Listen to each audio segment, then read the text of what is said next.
everyone. Welcome back to the Going Scared podcast. This is your host, Jessica Honegger, founder of the social impact fashion brand Noonday Collection. Are you ready for honest and vulnerable conversations that will inspire you towards action? Join me here every week for conversations on living lives of purpose by leaving comfort and going scared. Today, I am sitting down with therapist Hillary McBride. Hillary is not only a therapist, but she's a researcher, a speaker, and a writer. I heard her for the first time on a Liturgist episode all about shame. She wrote a book in 2017 called Mothers, Daughters, and Body Image, Learning to Love Ourselves as We Are, which is really a lot of what we talked about today. We get really practical in today's episode about how we can walk through our fears and our issues with our bodies. You know, it's interesting because when I launched my book, Imperfect Courage, I spent a whole chapter talking about body image, and a lot of the business press outlets asked me why I included it in the book.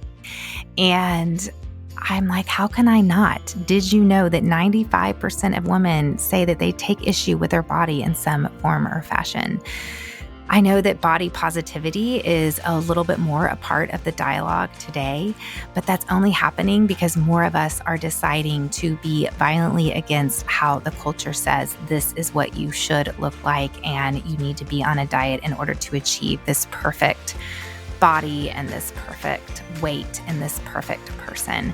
So if you have ever looked in the mirror and maybe thought something that you would have never said out loud to a friend, today's episode is for you. If today's episode does encourage you at all, would you go let me know on iTunes? I would love for you to leave a review. Tell me what you're learning on the podcast Going Scared. Hop on over and DM me on Instagram. Listener feedback is so valuable for us creating a really great listener experience for you. Here's today's episode with Hillary McBride.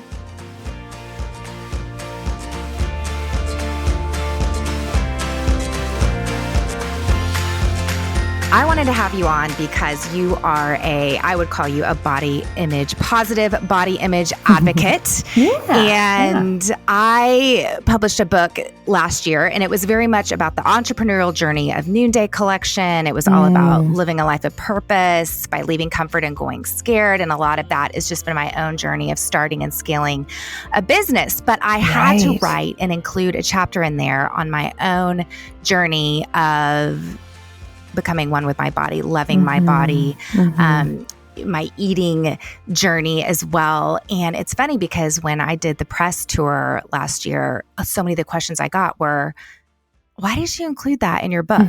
You know, like it's this business book, it's in the business section, like why body image? And I'm like, do you know the statistics? Like, do you know how many women struggle with this? And I think to have maybe a successful CEO sort of writing about this journey was a bit jarring for people. And yet I have found that this place in my life, it has been a huge obstacle.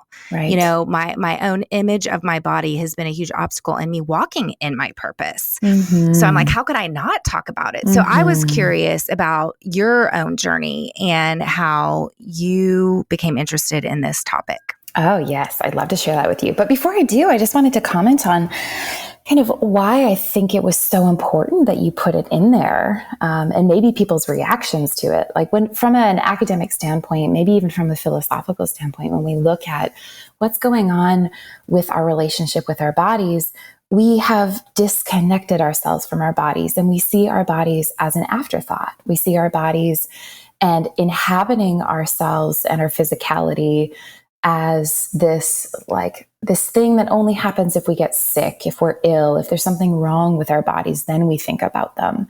And we think of everything else that happens in life as separate, right? So the people who are reading this book are thinking, well, the body is actually not related to business and not related to entrepreneurship. And what you're doing, which is actually so similar to what I'm doing, is saying the body and how we feel about our body relates to everything we do, because this is our home. This is where we exist. And this is the place that we engage in the world through.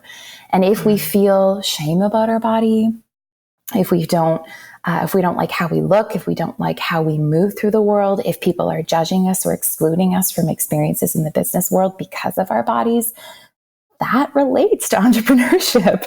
That changes how you get dressed in the morning. That changes how much time you're preoccupied on managing your appearance instead of thinking about creative ideas and what you want to do moving forward. So I say, way to go for including that in there and for narrowing the schism or the divide between body and life, because actually they're one and the same. But for too long, that whole mentality of what you just described is really, relates to, our bodies are our homes. And if we aren't stewarding our bodies, then we're not able to even bring ourselves to our lives. And that conversation is pretty faint right now. I mean, and I think when you think about, sleep and food and water, all of these things relate to actually being able to live your life. So how can we talk about anything without talking about our bodies? I mean, this is like, if we don't have our bodies, what do we, we have? And there's quite a bit of, I would say, like feminist phenomenological research and writing out there to talk about how that schism and divide happened. And we see it go back as far as Plato. Plato saying the soul is separate from the body and the soul is better than the body. And Western philosophy as an influence even on how Christian scripture was written and interpreted. Christian scripture and the birth of Christianity happened within a context that was steeped in Platonic thought. And then we have Descartes, who was saying, well, actually the mind is separate from the body. And if you look at how trauma shows up in the body, and all of the isms that we have, like sexism, racism, ableism, right? All sorts of isms that relate to the hierarchy of one person over the other, they center around the body. And so awful things happen in life, and horrors of kind of devaluing of being the self or the other happen. And so what do? We leave the body to try and get into this place that nobody can touch, where nobody can conquer us. And that's our mind. And we have found, I think, as a survival strategy, a way of leaving the body to feel like we are not subject to the limits or the challenges or the pains or sorrows that come with living as a human in this body. So it has worked for us to leave our body, but it has also cost us something. And I think that's what you're saying is like, we have to take care of and be in our bodies as a way of actually bringing our full selves to the world. And body image is one dimension of our body, but it's really like focusing just on the wrapping. So I'm actually an advocate of embodiment, which would be to say, like the wrapping, let's like the wrapping. But there's so much more inside, and we're not limited to just how we look, that our body is so much more than our appearance. But in a Western context, in a patriarchal context, women predominantly have been reduced to their appearance. So we don't inhabit our body, but somehow we become hyper fixated on what we look like. And in that way, we're trying to leave the body, but we're also limited to the body and how other people see us. That so often women are judged by their appearance, which is all about being restricted to the body. And so sometimes I think we too want to get away from the body as a way of like resisting what culture has done to us, to say how you look is the most important thing about you. But I'm trying to subvert the system and say the body is important, but not just appearance. And yes, let's love what we look like. And that means being compassionate with ourselves on days when we feel frustrated. But there's actually so much more to the body.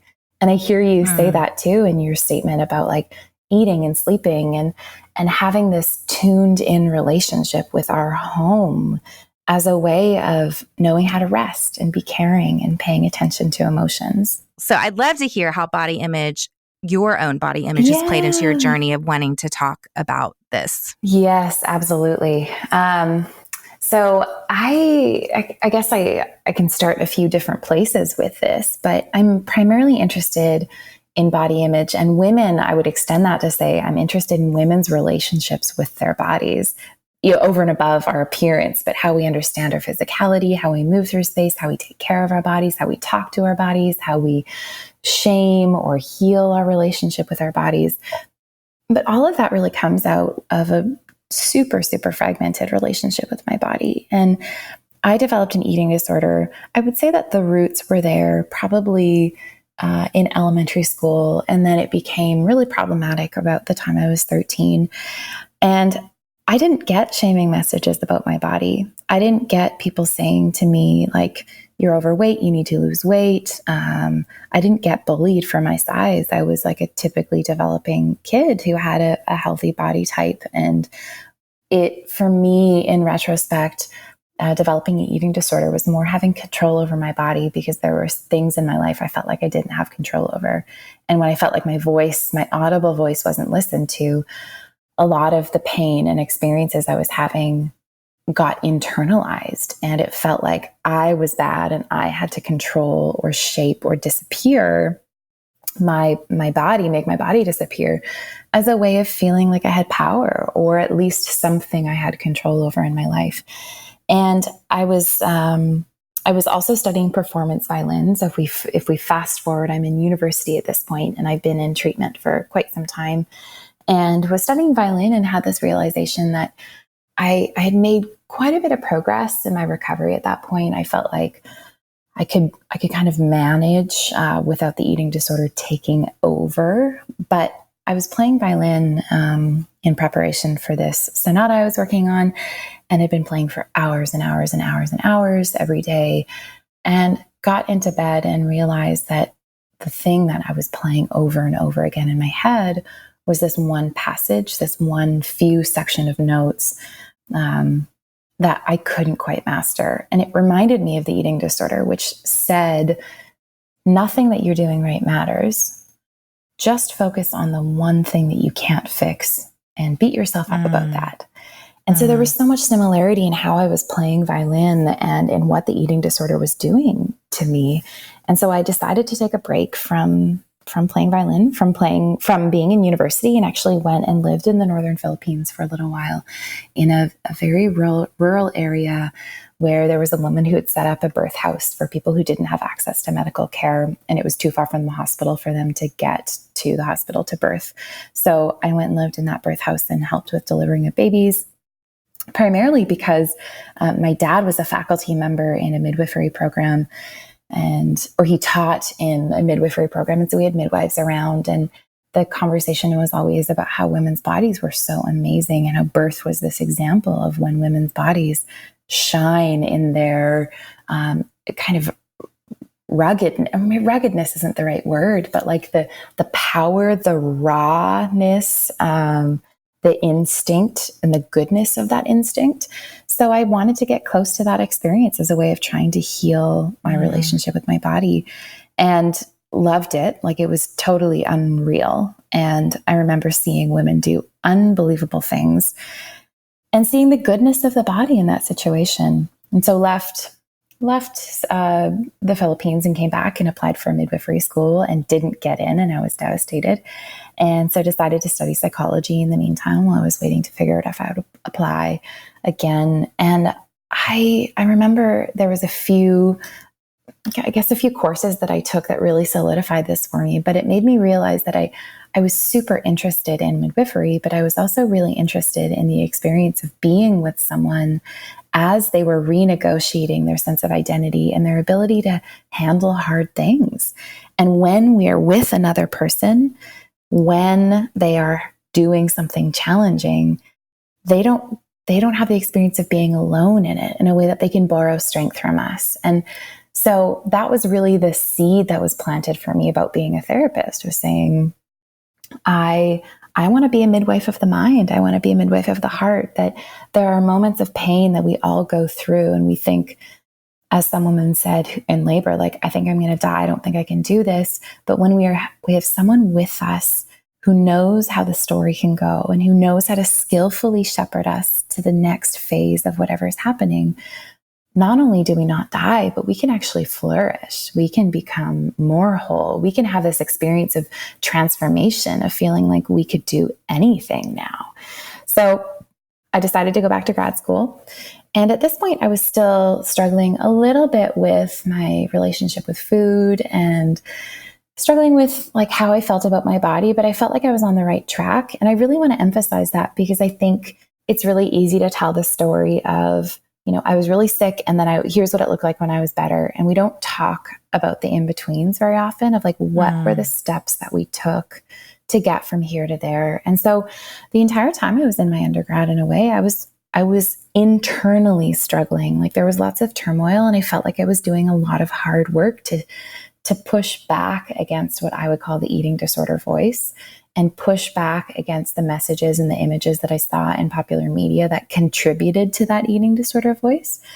And it was when I started researching what I wanted to do for my master's thesis. And I was really stuck on what topic to research. And I remember thinking that I had to do something that felt like sexy or exciting. And in the end, I chose the thing that I was most afraid of as my research question, which would be like, what would I do if I had a daughter one day who hated her body the way that I hated my body? And how do I, as someone who has the opportunity to research and do clinical work, how do I shift that? Like, are there stories out there of women who don't hate their bodies? And what do we learn about relationships with our bodies because of these women?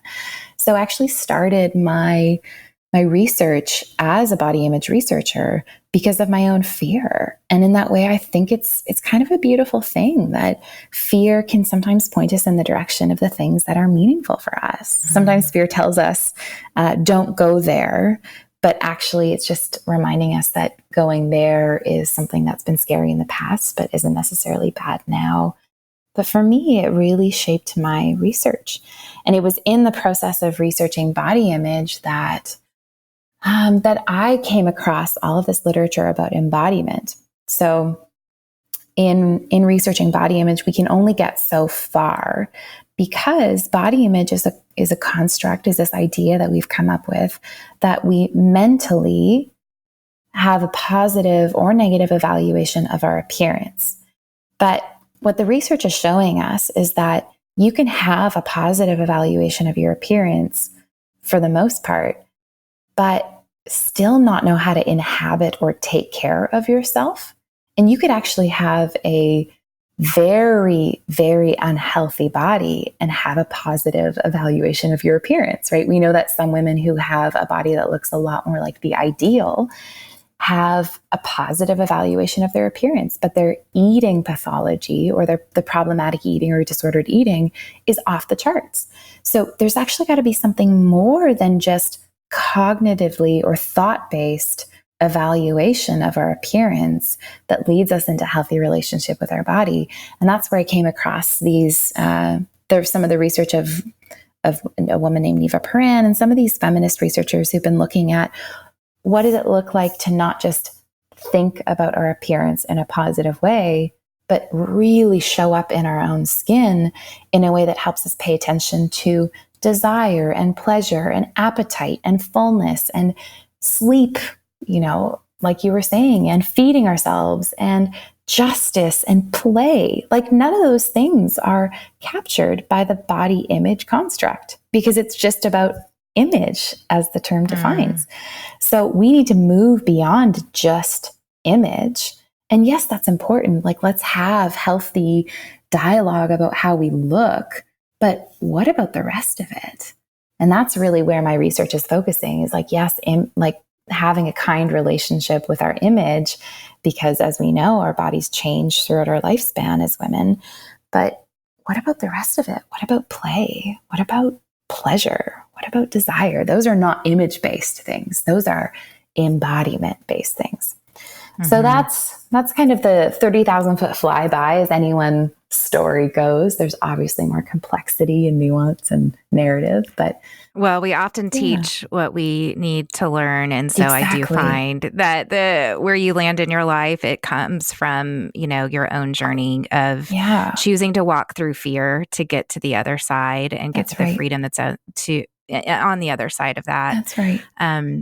I remember in my early 20s, I had a roommate who was from the Midwest and like North Dakota. And she was like 6'3", definitely like bigger bone, German background, had to special order her shoes and such. And she did not struggle with body image, like at all. And she would talk about growing up in the kitchen with her mom and baking pies. And that's like where I first was exposed to even the idea of baking, because my mom was not a baker. And that is when I realized, because I grew up in a very, very appearance-centric culture. And I grew up with a mom with a few sisters where kind of jabbing on their bodies and hating their bodies was a central way that they connected when they got together. So I grew up hearing women just kind of look at themselves and say, I'm fat. Like that was just very normal. Where, I mean, I would say my mom and my dad are amazing people that have given me a huge level of confidence, and you can do anything in this world. But, you know, we learn more as caught than taught. And so as I was around women, I mean, it was very typical for me to have several friends in high school that were, you know, being treated for eating disorders. That same narrative continued through college. So when I graduated college, and then whenever Season had this roommate, that's the first time I realized my body is not the problem. Right. Like there's this woman who, you know, and I am curvier. So I definitely am not like, I am a very muscular, hourglass, curvy girl. So there's that narrative too. So, anyway, but that was when I realized I've seen my body as a problem that needs to be fixed instead of my house that needs to be loved and cared for. And that was revolutionary for me. But that was when I was 22, but it wasn't until 38. And again, the same thing, I got pregnant with my girl and I was like scared to death.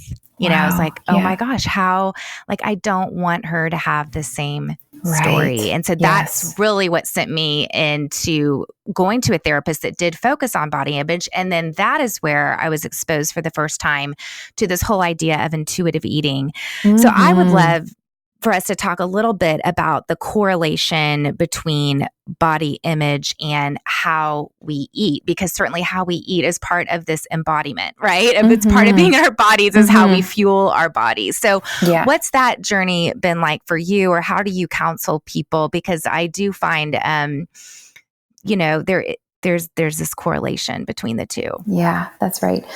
There's the research is actually really fascinating. It shows you're right, a correlation between body image and eating disorders or disrupted eating behaviors, or we could even say positive body image and healthy eating behaviors occasionally.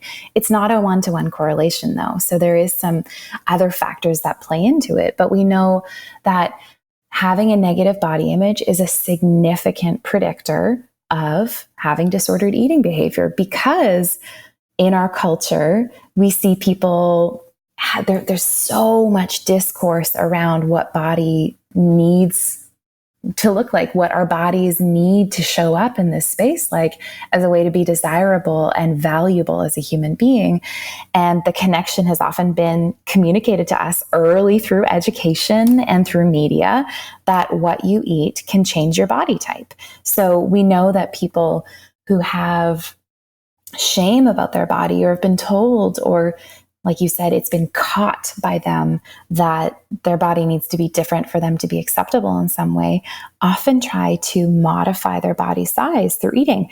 Now, the really frustrating part about this whole thing is, like, yes, healthy eating is important and taking care of our bodies are important, but we know that 95% of diets, if not up to 99% of diets, fail. That they just don't work, that they're not sustainable, that they don't create long-term change, and that they actually usually create more stress for people's body systems, because people's bodies actually think that they're starving. And so the kickback, if there's been any change in eating behavior, is that their body goes, oh, thank goodness. Oh, good. I've gotten some food. I've been starving for so long and now I've gotten food. Is that after diets, people often gain more weight.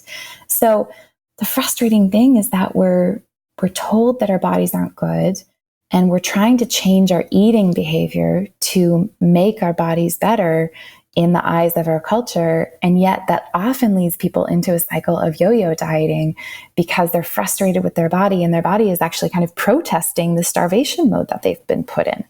But we unfortunately need to be critical, maybe not unfortunately, but we need to be really, really critical of the messages that we're seeing in the education system, in media, and on social media as well, about what kind of bodies are ideal, but like what food choices are healthy and sustainable for us. Because I think, and this is a link that I've talked about in other places before, that we can confuse health with diet culture. So we think that we're doing things that are healthy for ourselves, like, certain fad diets, and then they're portrayed as being, taking responsibility for your body and clean eating. And what they're doing is they're just serving this machine that tells us that certain kinds of bodies are ideal and others are not. And so we need to be really critical of those messages about ideal bodies, but also what is the message that we're getting about how we eat, and how are we doing that? How are we eating? How are we responding to these messages about eating in ways that actually fuel our own body shame or fuel diet culture? What are some practical things for the listener that's listening right now and is going, I am in the pit, I am struggling, Yes. and don't even relate to some of this idea that I could be free. Yeah. What are some of those ways we can help her? Absolutely. So the first thing I'd say, you can choose which accounts you want to follow on Instagram, right? And so if there are accounts that you're following on any social media platform that make you feel shame about how you look, don't follow them. It's that simple, right? You don't have to follow them. And I regularly say this to people. If there's something that I'm posting that makes you feel shame about yourself, don't follow me. That's fantastic. I would. By the way, we can mute for those of y'all that are really afraid to hurt someone's feelings out there. Right. Because it could be your best friend that just or it could be just for a season, like swimsuit season, like that you need to mute some people. So just, you can mute, they'll never know. You can come back and unmute them, just to give that little tip. Okay. Exactly. I love that one. That's so real. Choosing which accounts we want to follow or not. And I would say that extends to other forms of media. Are there shows that make us feel badly about our bodies? Well, let's not follow those shows. And I think that in addition to that, what I'd want for you to see is that if you are engaging in some sort of active resistance, to celebrate that maybe you don't know how to look down at your belly and your thighs and your skin and say, wow, I love you. But maybe you can say, I don't like the stories that are going on around me that are making me feel shame about myself. And this is my first act of trying to put a barrier between the things that hurt me and the things that I want for myself. So that's a mechanism in therapy that's actually really helpful for change, not just the action of doing something different, but pausing to slow down, to notice that you're taking that action and to celebrate that for yourself as a way of reminding yourself, I can do things that are good for myself. So there's kind of two parts to that. The next thing that I would think about suggesting is thinking about your body not as an it and more as yourself. So if your body hears everything you say about her, what kinds of things do you not want to say? And maybe a litmus test for this would be, would the things that you say about your own body feel okay if you were saying them out loud to your kid or to your best friend? And if the answer to that is no, then those aren't things that you get to say about yourself.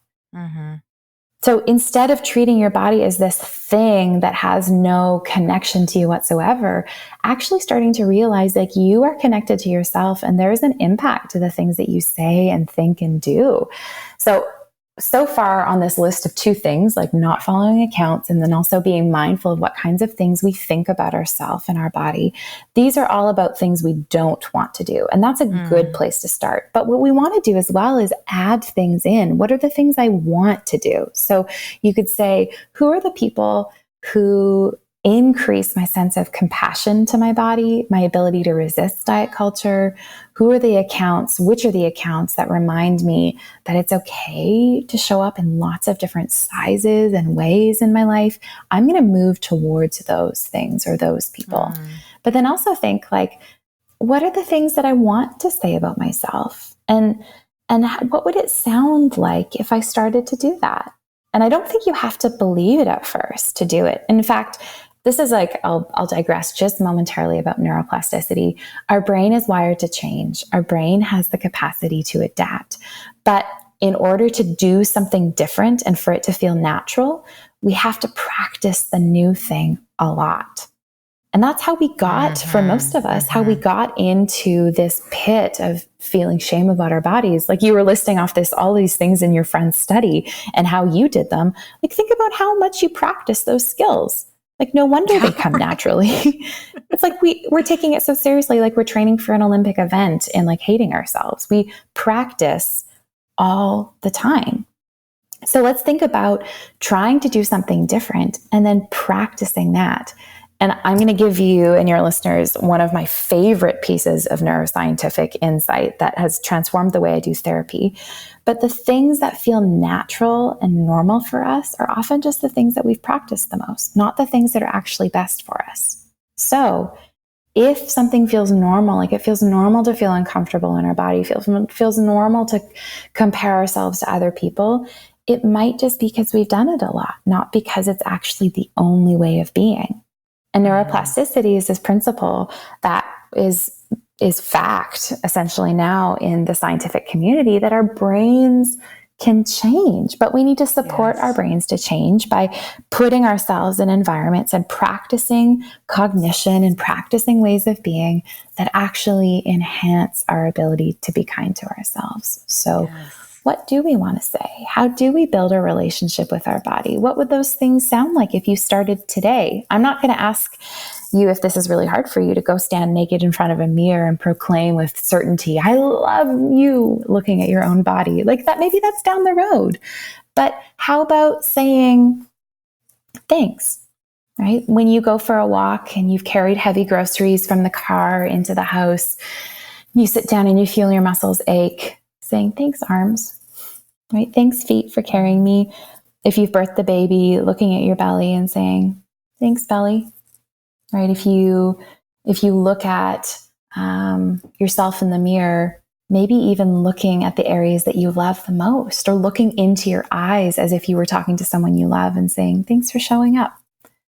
And starting with these little things that change the inner dialogue while surrounding yourself with people and voices that support you to do that, that creates the conditions where you could have this kind of maybe what we could call a positive spiral, where that becomes the new foundation, and it's a jumping off point for doing even more risky things, like saying, what would it be like if I accepted myself as I am without conditions? And what would it be like if I actually took joy in my skin and, the way my body is, just because this is the life that I have and this is what I've got.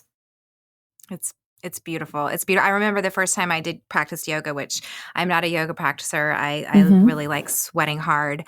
But when I did, it was Bikram yoga. It was one of those real hot, and I started bawling at the end because the instructor said, now let's thank our bodies for what you've done today. And never in my life had I done a workout and thanked my body at the end. And that was my first invitation into what you're talking about, this invitation.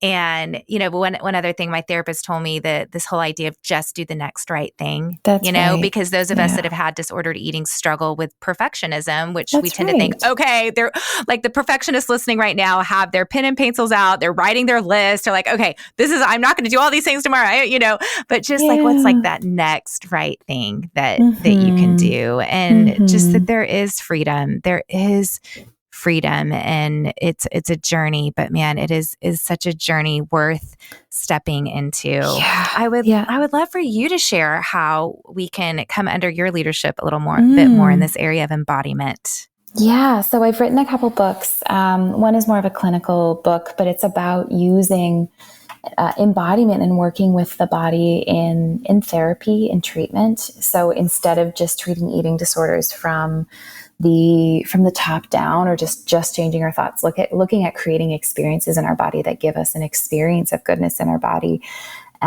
So that's more of a clinical text. But my popular book that I've written is called Mothers, Daughters, and Body Image: Learning to Love Ourselves as We Are. And the whole point of that is, even if you don't have kids, everybody is a daughter. Everybody has gotten messages from someone, from the generation of women who have come before us, whether you knew your mom or not, whether you have a mom that you're close with who had, regardless of what kind of relationship she had with her body, we all got messages from the women who came before us. And we all have a responsibility to change the narrative for the generation that comes after us and to model for them that they can be in freedom too. So this is about looking at the link between all of us as women. So it's not just for moms, not just for people who had moms who struggled or who want to have kids someday. It's about being a woman and changing our relationship with our body. Yes. And then I've got, I'm a host on the Liturgist podcast, and that's something you can listen to. We've got an episode about body image and an episode about embodiment, and one about shame. And there's all sorts of good stuff in there, social media too. And then I have a podcast through CBC called Other People's Problems. And that's a podcast where, with the consent of my clients, we put microphones in my sessions and you can hear people getting therapy. And the beauty of that is, like I was saying earlier, we see what's happening when people struggle, and then we see when people have recovered. But what does the change process actually look like? And what is it like to reach out for help and see people in and on the journey of healing? So good.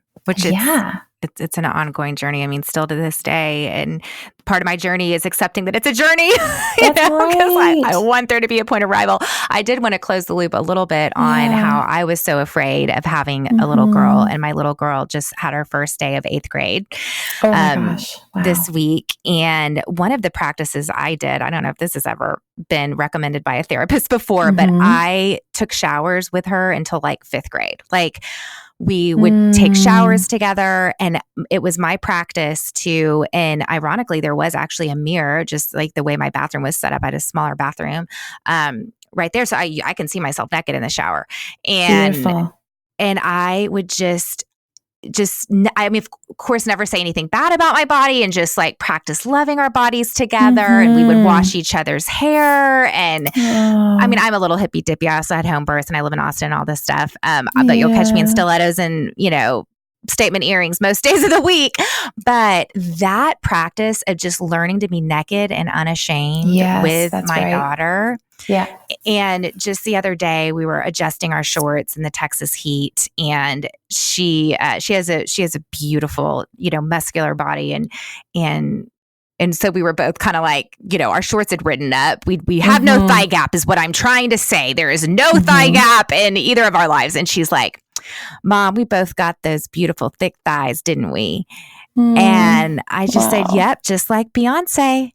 And it was just this moment of like, oh my gosh. Wow. Some of the stuff we've done has worked. You know what I mean? Like, and it was just so hopeful. So I just want to speak hope over women right now who are like, am I going to screw up my daughter? And how can I, and that we can, because I think some of this does come through generations and generations. And so, but we can change the narrative, and thank God our brains are designed with neuroplasticity, and we can influence how it gets rewired. So, and I won't, if I could just jump in here for one second, I don't want to give a spoiler alert, but that's something that I talk about at length in my book, that my research findings, and the book is from my master's research. So it's an empirical study that I've put into more of like an easy to read format. But the main takeaway from that book for me was that there are moms who struggled with their bodies and their daughters don't.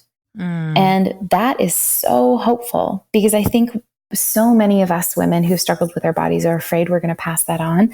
And there are ways that we can protect against that. And there are things that we can do to shift the narrative for the generation that comes after us, even if we've had a hard time. So I want to echo your message of hope to say that just because you've had a hard time, it doesn't guarantee that your daughters will, but it does mean taking responsibility, and it does mean being aware of the things that you say and what you do, and being mindful. And it's really hard to be mindful when a lot of this stuff is so automatic and habitual for us. So it does mean being tuned in and noticing what's going on, but we can absolutely have hope that things feel different for us and for the next generation. And for me to feel like my eating disorder was so acute that there were points where I wasn't sure if I was going to live or die, to this summer dancing naked in a barn with some of my closest female friends to the sound of, whatever pop music it was under the moonlight. and feeling so free to be in my body with other women that we could just dance around naked and love our physicality, I thought, this is life, that we can go from death into thriving, that we can go from pain into transformation, that we can go from aloneness into togetherness. And so I want to speak that over your listeners too, that there is always hope. There's always, always, always hope. Always hope. And you and I and your story with your daughter and my story and my relationship with my body are just little gifts to those listening to remind you this is there for you too. We covered a lot of ground in this conversation, and I hope that it encouraged you. I have been on a journey of healing for so many years in this regards, and if you need a friend on this journey, I would love to be that person for you. I might not be able to actually talk to you, but I really try to talk openly about body and an image, about self-compassion, about mindfulness, all of these things on my Instagram. So if you want to head over, it's Jessica Honegger's 2Gs 1N. I'm also on Facebook. Tell me more. What would encourage you? I do not want to be one of those accounts that people mute or unfollow because it somehow triggers them to think that they need to be perfect. So I want to keep showing up in the world in a way that encourages people to be all who they are meant to be. I shared that story about Amelie and I and in the shower. And man, I just will always remember the time that she shared with me when she was in the 3rd grade, she wanted to shave her arms. And in that moment, I knew, okay, what's happening? We are not professional swimmers in the family. She obviously has an insecurity around this. And I was about to launch into some feminist pep talk about how we can just love ourselves as we are and what's going on. And we don't need to be insecure about anything. Oh my gosh, how can she be insecure? And I was so afraid. But thankfully, I had developed enough healing and awareness in that moment to just create a space for her. And I just asked her, what's going on? Why would you want to shave your arms? And as it turns out, she had been in a classroom and was making a birthday card for her dad and was coloring in his arm hair. And the kid sitting next to her said, "Oh, you've got hairy arms just like your dad." And from that moment, she thought, something's wrong with me. Something's wrong with my arms. But that night in the shower, I got to just share with her that I too had been called fat when I was a kid, and that it took me 30 years before I actually said some of these stories out loud. And it's only when we share our stories that they unstick their shaming power over us. And so I encouraged her that night in the shower that as she shared that story with me, it would unstick its power. And a few months later, I was preparing to give a keynote talk, and I wanted to use this shower example as an example of vulnerability. So I asked her permission if I could share, and she said, "Mom, I remember that night in the shower, but what was it that I was so insecure about?"